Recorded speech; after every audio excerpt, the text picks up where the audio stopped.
또 현장에서 함께 예배하는 우리 모든 성도님들 주 안에서 사랑하고 축복합니다. 우리 명절 연휴 평화롭게 잘 지내고 계십니까? 평화롭게 안 지내고 계십니까?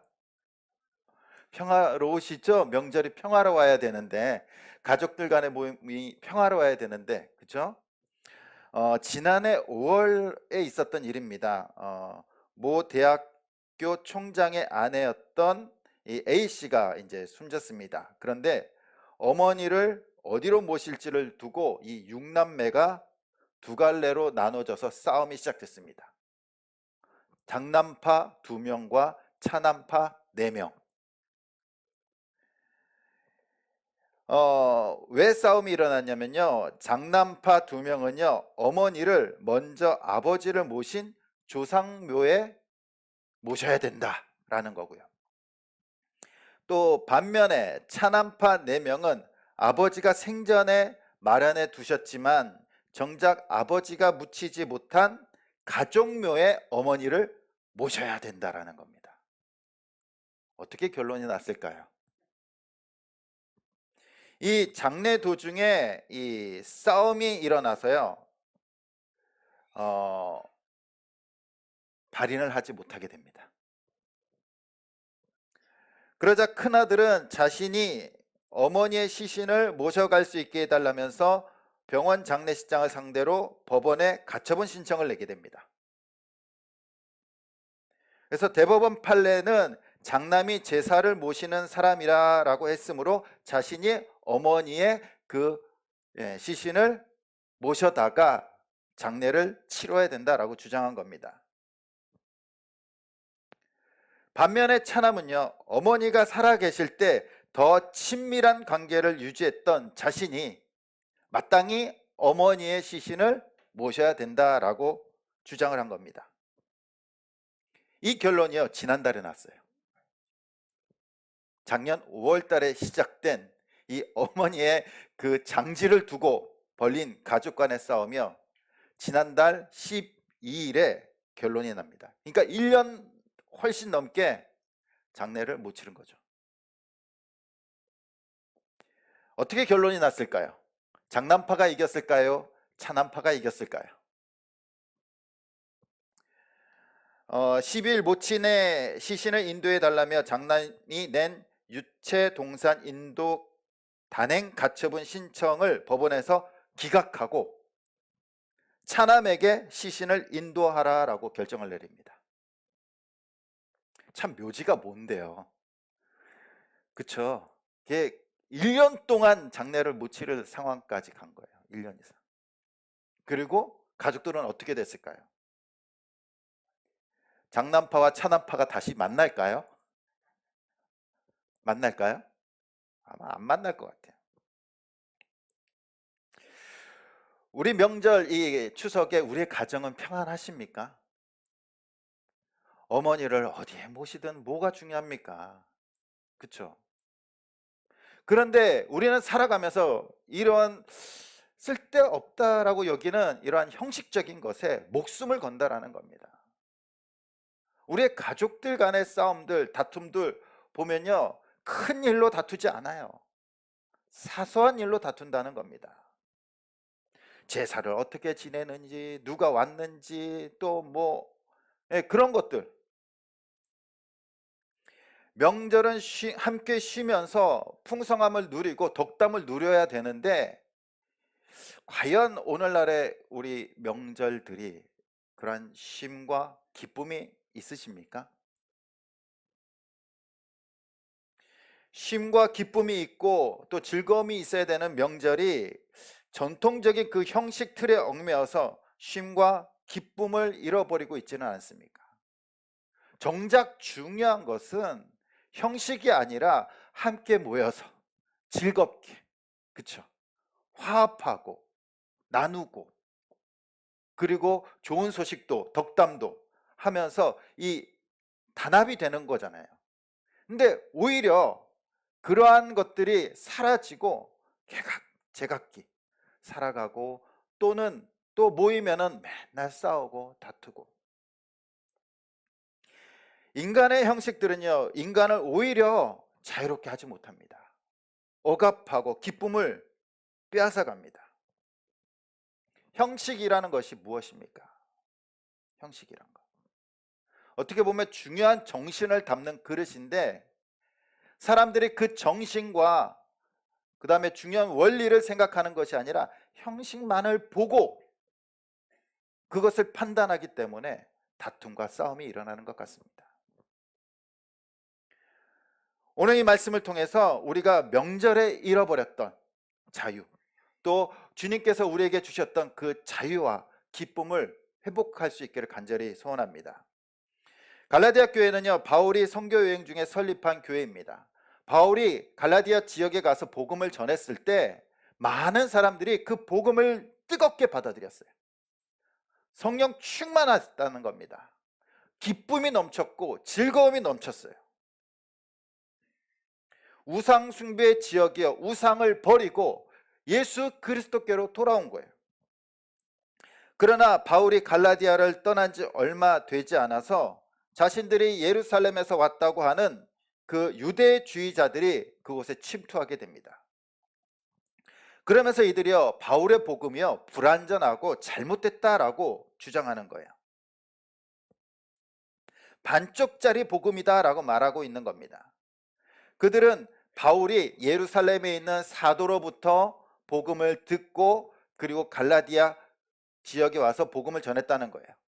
그렇기 때문에 바울은 진짜 사도가 아니라는 겁니다. 그리고 사도들이 전한 복음 중에서 바울이 이 할례와 율법에 대해서 제거해버리고 빼버리고 그냥 사람들 듣기 편하게 복음을 전했다라고 주장을 하는 거예요.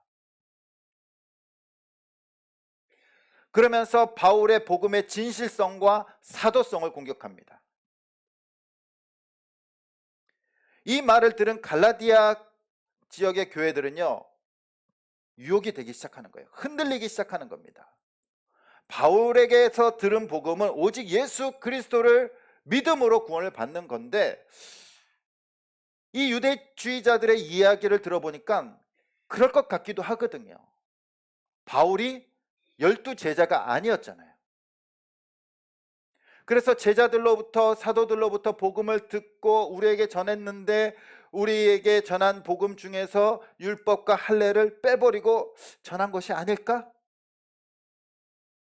자신을 위해서 우리에게 듣기 편한 복음을 전한 것이 아닐까 하면서 흔들리기 시작하면서 유대주의자들을 따라가는 겁니다. 이 모습을 본 바울은 어떻습니까? 가슴을 치는 거예요. 가슴을 치는 거. 그래서 지난 말씀에 너희가 어떻게 속히 그렇게 빨리 복음을 버릴 수 있느냐? 예수 그리스도를 그렇게 빨리 버릴 수 있느냐? 다른 복음은 없다. 다른 복음은 없다. 오직 예수 그리스도밖에 없다라고 주장을 합니다. 바울은 너무나 마음이 아픈 거예요. 너무나 속이 상합니다. 그래서 그것을 바로잡기 위해서 이 갈라디아서를 쓰는 거예요. 편지를 쓰는 겁니다.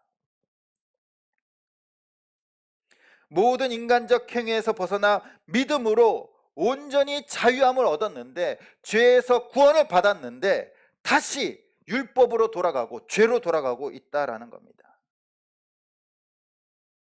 그래서 바울은요, 오늘 말씀을 통해서 자신이 전하는 복음이 부족함 없는 진리라는 것을 거듭 말하고 있어요. 그 중에 바울은 할례를 받지 않고도 하나님의 백성이 될 수 있다라는 것을 보여줍니다.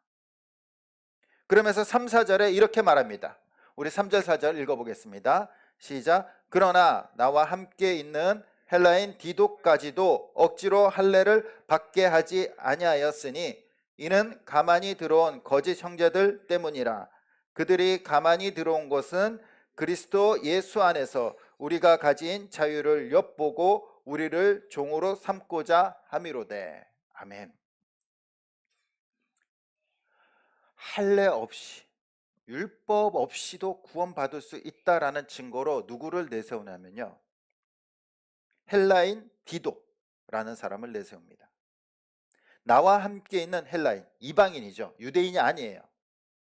그런데 바울의 복음을 듣고 예수 그리스도를 믿게 됩니다. 그는 바울의 제자였어요. 그리고 고린도 교회에서 성공적으로 자신의 사역을 완수합니다. 디모데처럼 성실한 일꾼이었고 초대교회를 세운 목회자였어요. 그러나 바울은요, 자신이 전도하고 세운 이 목회자 디도에게 할례를 행하지 않아요. 행할 수도 있지만 강요하지 않습니다. 왜냐하면 할례 없이도 디도는 예수 그리스도를 믿고 목회자가 되었고 충분히 자신의 사역을 감당했기 때문이에요. 할례를 통해서 구원받고 하나님의 자녀가 된 것이 아니었기 때문입니다. 그리고 바울은요, 이 디도를 데리고 예루살렘으로 올라가요. 할례 받지 않은 그리스도인들, 할례 받지 않은 자들을 예루살렘 성전으로 데리고 올라간다는 것은요, 정말로 그 시대의 문화적인 충격이었어요. 그러나 바울은요, 당당히 말이 아니라 증거를 보여주는 거예요. 디도를 통해서. 유대교에서 할례와 율법에서 벗어나지 못하고 있는 이 유대주의자들에게 디도를 보여주는 겁니다. 디도를. 그리고 예루살렘 교회 리더들, 사도들에게도 디도를 보여주는 거예요. 자, 보십시오. 디도는 헬라인입니다. 이방인입니다. 그러나 그의 믿음을 검증해 보시고 그의 삶을 한번 검증해 보십시오. 할례를 받지 않았습니다. 그런데 얼마나 신실하고 충성되고 얼마나 하나님의 충성스러운 종이 되었습니까? 한번 오셔서 검증해 보십시오. 바울과 디도는요, 예루살렘에서 사도들을 만납니다. 그러나 전혀 문제가 되지 않아요. 디도가 할례를 받지 않았다는 것이 그들에게 문제가 되지 않습니다. 디도를 봤을 때 너무나도 분명한 하나님의 백성이었거든요. 사도 바울은 갈라디아 교회에게 그 이야기를 하고 있는 겁니다. 할례 받지 않는 디도가 사도들에게 검증되었다. 사도들에게 검증되었다. 아무런 문제가 되지 않는다. 할례와 율법은 아무런 문제가 되지 않는다. 할례를 받지 않으면 그리스도인이 안 됩니까? 그러면 우리나라 사람들은요? 아니면 할례를 모르는 사람들은? 그것이 구원과 무슨 관계가 있습니까? 그것이 우리에게도 할례는 아니지만 할례와 같은 그러한 전통과 또한 문화적인 것 때문에 구원을 오해하는 경우들이 있습니다. 예전에 개척교회 전도사로 섬길 때 일입니다. 이제 개척교회를 섬기다 보니까 거기서는 다 해야 돼요. 뭐 찬양인도, 그 다음에 뭐 주일학교, 청년부, 중고등부 다 해야 돼요. 그래서 그날은 이제 철야 예배가 있던 날입니다. 그래서 집에서 걸어서 한 30분 정도 거리예요. 그래서 이제 철야 예배를 드리기 위해서 이제 걸어가고 있는데 어두운 밤이겠죠. 저기서 한 중년의 남성이요, 비틀비틀 거리면서 걸어오는 겁니다. 누가 봐도 취하신 분이시죠. 참, 저는 그냥 아무 생각 없이 딱 걸어가고 있는데 그 남성과 점점 가까워집니다. 근데 딱 보니까요, 교회 안수 집사님이셨어요. 저도 놀라고 집사님도 놀라고. 그 시간이 무슨 시간? 철야 예배 드려야 되는 시간에 이제 크게 드시고 비틀비틀 걸어오시는 겁니다. 제가 아무 말도 못했어요. 저도 당황하고 무슨 말을 해야 될지 모르고, 집사님도 당황하지 않으셨을까요? 한참을 말 못하시더니 집사님이 딱 이 말 하셨습니다. 전도사님, 비밀.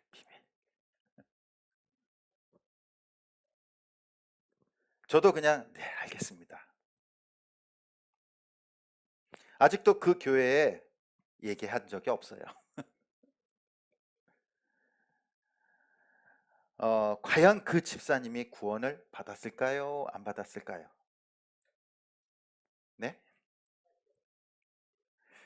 이것은요, 구원의 문제가 아니라 성화의 문제죠. 성화의 문제.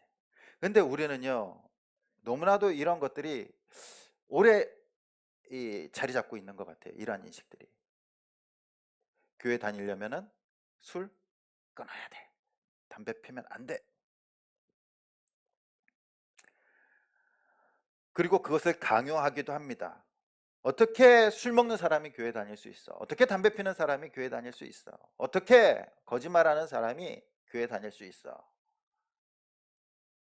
그러면요, 교회 다닐 수 있는 사람 저 아무도 없을 거예요. 거짓말 안 하는 사람이 어디 있습니까? 그렇죠? 어떻게 나쁜 짓 안 하고 살아갈 수 있는 사람이 있습니까, 여기에? 아무도 예수님 믿을 자격이 없어요. 자격이 없어요. 우리는요, 이러한 행위적인 것으로 구원을 받은 것이 아닙니다. 구원은요, 믿음으로 얻습니다.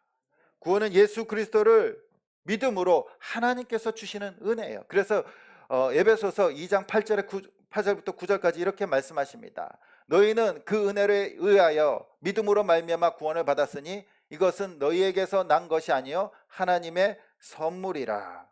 아멘. 그리고 9절에 행위에서 난 것이 아니니 이는 누구든지 자랑하지 못하게 함이라. 결코 행위로 구원을 받을 수 없다라는 겁니다. 술 끊어서 구원을 받는다면 구원받는 것이 쉬울까요? 어려울까요? 처음부터 안 먹으면 되죠.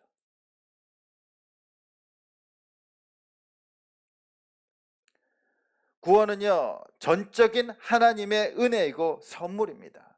그런데 우리가 때로는 신앙생활하면서 그러한 고정관념 때문에 구원과 성화의 길을 혼동하고 있다는 사실입니다. 구원의 은혜로 살아가는 것이 아니라 도리어 율법으로 돌아가고 구약으로 돌아가고 있다는 사실이에요.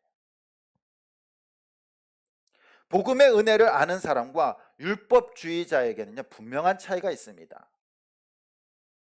율법주의자들은요, 율법의 잣대로 다른 사람을 평가해요. 정죄한다는 겁니다. 저 사람은 이것이 잘못됐어. 저 사람은 저래서 구원받지 않았어.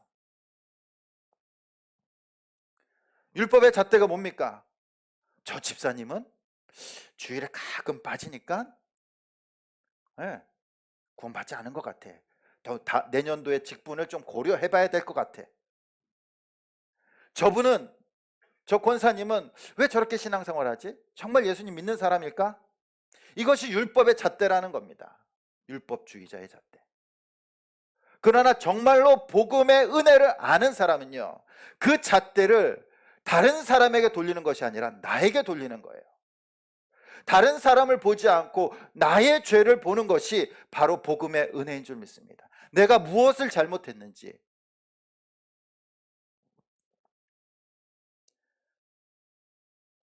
율법주의자들은 율법 앞에서 살아가지만 복음의 은혜를 아는 사람들은요, 예수 그리스도 앞에서 살아갑니다. 내가 주님 앞에 어떠한 연약한 존재인지, 어떠한 죄인인지를 그것을 보면서 살아가는 사람이 그리스도의 은혜를 아는 사람인 줄 믿습니다. 그래서 복음은 다른 사람을 보는 것이 아니에요. 복음은요, 나를 보는 겁니다. 나를. 왜 그렇습니까? 복음이 옆 사람에게 온 것이 아니라 나에게 온 것이잖아요. 나에게. 예수 그리스도께서 나에게 오셨잖아요. 그런데 왜 자꾸 다른 사람을 봅니까? 다른 사람을. 그리스도의 은혜를 아는 사람은요, 다른 사람을 보면서 시험에 들거나 낙심할 필요 없어요. 복음은 옆 사람이나 뒷사람에게 임한 것이 아니라 나에게 임했어요. 아내를 볼 필요도 없고요, 남편을 볼 필요도 없고요. 복음 앞에서 내 자신만 보면 돼요. 각자가. 그럴 때 우리에게 진정한 자유와 기쁨이 넘치게 될 줄 믿습니다. 사도 바울은요, 자신이 전한 복음이 사도들의 복음과 다르지 않다, 자신이 진짜 복음이다라고 다시 말하고 있습니다. 우리 7절에서 8절 말씀 같이 읽어보겠습니다. 7절에서 8절입니다. 시작. 도리어 그들은 내가 무할례자에게 복음을 전함을 맡은 것이 베드로가 할례자에게 맡은 것 같은 것을 보았고, 8절입니다. 베드로에게 역사하사 그를 할례자의 사도로 삼으신 이가 또한 내게 역사하사 나를 이방인의 사도로 삼으셨느니라. 아멘. 지금 사도 바울이 무엇을 얘기하고 있습니까?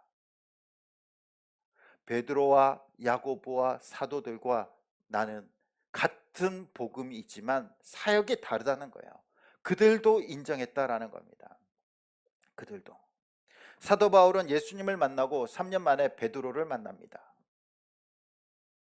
그리고 14년 후에 다시 베드로와 야고보와 요한을 만나 서로에 대해서 복음을 나눕니다. 은혜를 나누는 거예요.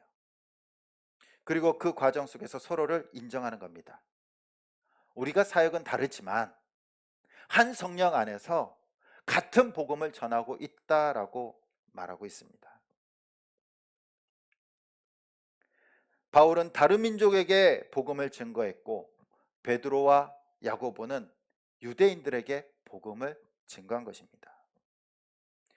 복음은 같지만 사역이 다를 뿐입니다. 우리는 모두 한 성령님 안에서 한 하나님 안에서 예수 그리스도를 믿음으로 복음으로 한 자녀가 된 줄 믿습니다. 서로의 삶의 방식이 다를 수 있어요. 사역이 다를 수도 있다라는 겁니다. 삶의 모습들, 환경들, 문화들 다 다를 수 있어요. 베드로가 유대인들에게 복음을 전하고 바울이 이방인들에게 복음을 전하듯이 우리의 사역도, 우리의 삶의 신앙의 모습들도 다 다를 수 있습니다. 하지만 분명한 사실은 우리는 똑같이 예수 그리스도를 믿고 구원받은 하나님의 자녀가 된 줄 믿습니다. 이 복음의 진리는요, 하나라는 거예요. 하나. 예수 그리스도. 예수 그리스도께서 이 땅에 오셔서 죄인된 저를, 우리들을 사랑하셔서 십자가에서 죽으시고 부활하셨습니다. 그리고 그 공로의 피로 우리는 구원받은 줄 믿습니다. 그것이 복음 아닙니까? 그것이 우리에게 주신 복음이라는 겁니다. 이 복음은 나에게 찾아왔지만 똑같이 모든 그리스도인들에게 임한 줄 믿습니다. 그래서 이 복음은요, 국경과 문화와 시대를 초월합니다. 초월해요. 모든 사람은 죄에서 자유롭게 됩니다. 복음은요, 하나님과의 도덕적인, 윤리적인, 율법적인 관계에 있지 않아요. 복음은 예수 그리스도께 있는 줄 믿습니다. 이 땅에 얼마나 많은 율법주의자들이 우리의 삶 속에서 살아가고 있습니까? 아니, 예수 그리스도의 복음을 듣고도 다시 율법으로 돌아가는 사람들이 너무나 많다라는 겁니다. 다른 말로 하면은 율법주의자들을 공로주의자들이라고 말할 수 있습니다. 무슨 말입니까? 예수 그리스도의 복음도 있지만 자신의 공로도 있어야 된다라는 거예요. 그것이 유대인들의 율법주의입니다. 예수 그리스도를 믿지만 할례를 받아야지 네가 진정한 하나님의 자녀가 된다라는 겁니다. 오늘날에도 우리의 신앙들 중에서 예수 그리스도를 믿지만 내 공로, 내 행위가 있어야 된다라고 생각하는 그런 사람들도 있다라는 사실입니다. 그래서 이 공로주의자들은 이렇게 얘기합니다. 내가 열심히 해서 하나님께 복 받는다. 맞는 말 같습니까? 틀린 말 같습니까? 내가 열심히 해서 복 받는다. 그래서 열심히 신앙생활을 해야 된다. 맞는 것 같기도 하고 틀린 것 같기도 합니다. 그렇죠? 잘못 얘기하면 또 큰일 나니까. 그러나 복은요, 하나님께서 주시는 겁니다. 그렇잖아요. 복은. 그리고 우리는 이미 그 복을 받은 줄 믿습니다. 생명의 복을 받은. 이것이 자칫 잘못하면요, 내가 열심히 해서 복 받는다, 자칫 잘못하면요, 내가 열심히 해서 구원 받는다까지 나가버리는 거예요. 그렇게 착각합니다. 내가 열심히 했기 때문에 난 구원 받았어. 내가 교회 생활, 신앙생활 열심히 했기 때문에 난 구원 받았어. 자기 위안으로 삼아버리는 거예요. 율법주의로 갈 수 있다라는 사실입니다. 하나님께서는요, 우리의 행위로 우리를 구원하지 않으셨어요. 우리의 존재 그 자체를 사랑하셨고, 우리 그 존재 자체를 구원하여 주신 줄 믿습니다. 우리 사랑하는 성도님들, 자녀들을 양육하고 또 사랑함에 있어서 조건이 있습니까? 조건이 있나요? 자녀들을 사랑하는 것이 조건이 있나요? 자녀들이 아침에 딱 일어나서 어머님, 아버님 안녕히 주무셨습니까? 깍듯이 인사하고, 또 다 큰 자녀들은 부모님을 위해서 밥상도 다 차려드리고, 아니면 구두도 닦아드리고, 또 옷도 다려드리고, 빨래도 해드리고, 아니면 때가 되면은 뭐 재롱도 피우고, 그래서 자녀가 사랑스러우십니까? 그렇진 않으시잖아요. 그렇지 않으시잖아요. 만약 이 자녀들을 사랑하는 조건이 있다면 이 부모와 자녀의 관계는요, 주종 관계가 돼버리는 거예요. 주종 관계가. 무엇을 했기 때문에 내가 너를 사랑하는 거. 사랑에는요, 조건이 들어가면 안 돼요. 부모와 자녀와의 관계도 마찬가지고요, 부부와의 관계도 마찬가지고, 연인과의 관계도 마찬가지예요. 사랑의 조건이 들어가면요, 그것은 사랑이 아니라 거래예요. 거래. 사랑에는요, 조건이 들어가서는 안 돼요. 조건이. 내가 월급 많이 갖다 주니까 넌 나를 사랑해야 돼. 남편이 월급 많이 갖다 주니까 사랑할게요. 그게 아니잖아요. 사랑은 조건이 없는 겁니다. 하나님께서도 우리를 사랑하는 데 있어서 조건을 두고 사랑하신 것이 아니에요. 우리의 존재 자체를 사랑하신 겁니다. 내가 잘생겼든 못생겼든, 내가 학벌이 있든 없든, 그냥 존재 자체가 사랑스러운 거 아닙니까? 우리의 자녀들도, 조금 속썩이는 자녀들도 없지 않아 있겠지만, 그래도 한 시간만 지나가면요, 다시 사랑스러워지는 거예요. 사랑스러워지는 거예요. 그렇게 하나님 앞에 나아갈 때 우리는 공로와 율법으로 나아가지 않습니다. 이것이 바로 하나님과 우리 안에 있는 자유함이에요. 조건 없이 사랑. 조건이 있다면 우린 자유로울 수가 없어요. 조건이 있다면. 형식을 갖추고 육하 원칙으로 이야기하는 자녀가 예쁩니까? 아니면은 육하 원칙 다 떼고 엄마 아빠 그러면서 달려드는 자녀가 예쁩니까? 그렇죠? 뭐 형식 딱 떼고 친구같이 벽 없이 다가오는 자녀가 더 이쁘잖아요. 더 사랑스럽잖아요. 진정한 마음의 자유가 있는 사람은요, 그 마음을 수용합니다. 수용해요. 받아들입니다. 우리는 조건으로 사랑하지 않고요, 판단하지 않습니다. 우리는 하나님께서 우리를 사랑하셨기에 우리는 서로 사랑하는 사람들이에요. 조건 없이. 복음의 능력을 체험한 사람들은요, 정죄하지 않습니다. 용서합니다. 미워하지 않고 사랑합니다. 이것이 우리에게 주신 똑같은 복음이에요. 이 복음의 능력을 체험하는 사람들이 저와 여러분들이 되길 간절히 소원합니다. 오늘 말씀에 보면 바울은요, 할례가 구원의 조건이 되지 않으며 자신이 전하는 복음은 성령 안에서 똑같은 한 복음이다라고 말하고 있습니다. 그 복음은 예수 그리스도예요. 우리는 예수 그리스도를 통하여 하나님과 함께 진정한 자유인이 되었습니다. 언제든지 하나님 앞에 나아갈 수 있잖아요. 거리낌 없이. 꼭 교회 안에서만 주님을 찾습니까? 삶 속에서 언제든지 주님 앞에 기도하면서 나아가고 찬양하면서 주님 앞에 나아갈 수 있잖아요.